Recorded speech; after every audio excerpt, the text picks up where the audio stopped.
welcome back to Clumsy Cakes. My name's Amy. So today we're gonna start a new series on my channel where I'm gonna make some homemade candy bars. And we're gonna start with my favorite, the Twix bar. If you've never seen a Twix bar before, they are a shortbread cookie with some caramel on top and coated with chocolate. Let's see if I can get a good pull. Yeah, I didn't get a good pull because these ones were in the fridge.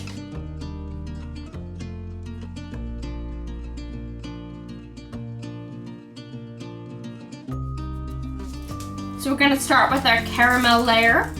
I have some Chewy caramel candies here. What I'm gonna do is I'm gonna unwrap all of these and arrange them in a square the best I can. And then we're gonna pop these into the microwave for about 5 seconds just to get them a little bit more pliable. And then we're going to stick another piece of parchment paper on top and then roll it out into one square slab. I brought donuts to share with you. You did? Yeah.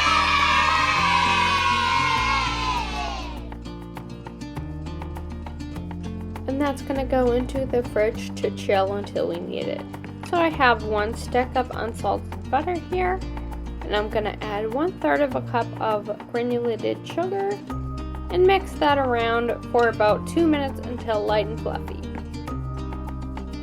Add in 1 egg.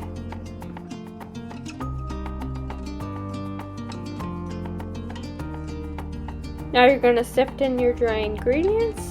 Once the dough becomes too difficult to mix in the bowl, you're going to turn it out onto a cutting board.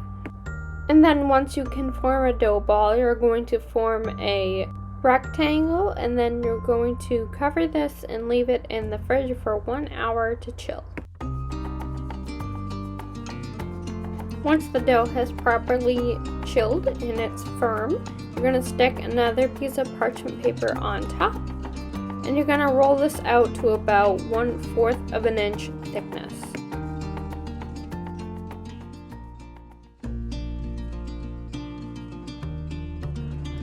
Using a butter knife or a bench scraper, you're going to cut these into 1/2 inch by 3 inch little sticks, and then you're going to place them on your baking sheet. And then you're going to put them into the fridge for about another 20 minutes before you bake them at 325 degrees for 25 minutes or until golden brown.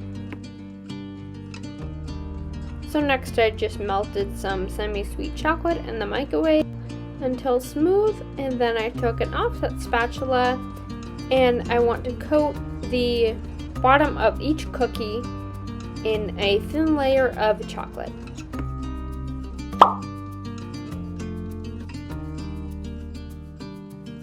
Now it's time to cut our caramel. I just want to cut this into 1/2 inch by 2 inch.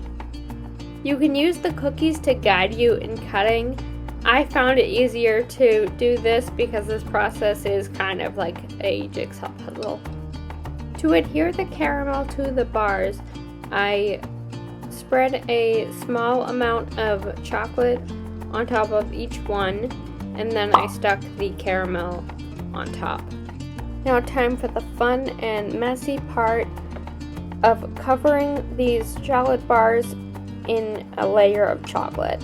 So you're just going to use your spoon to coax the chocolate over the sides of the bar, and just take care to make sure that every last bit of the bar is covered in chocolate. Just leave these on your countertop for about 20 minutes for the chocolate to set.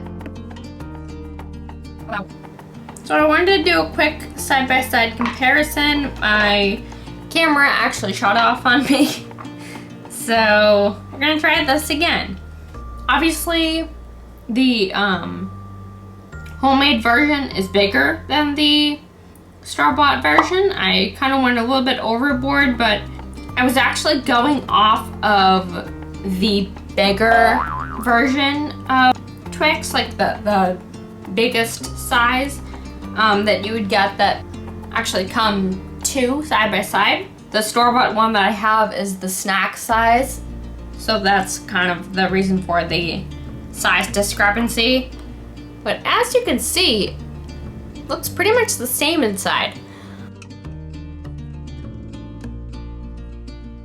I was a little bit worried that the caramel that I was using was a little bit lighter than the caramel in the store-bought, but it actually is pretty similar. So I am gonna give it a taste. I would mainly say that the biggest difference is that there's milk chocolate here and semi-sweet chocolate there. So obviously this one's gonna be a little sweeter, but I actually kind of like the dumbed down sweetness. So I would say I did pretty well. I'm pretty proud of myself. I'm actually very pleasantly surprised. I was really worried about my ability to pull this off, but oh my gosh, this is amazing. And I hope you guys do try it for yourself. As always, I'm gonna leave all of the ingredients down below, and also a link to my blog where all the written instructions will be there if you would like to take a look at that. And give this video a like if you enjoyed and you learned something. And while you're down there, leave me a comment for anything you would like to see next, or let me know what candy bar I should try next. I'm absolutely open to suggestions. Subscribe down below to make more delicious messes with me, and I'll see you guys next time. Bye!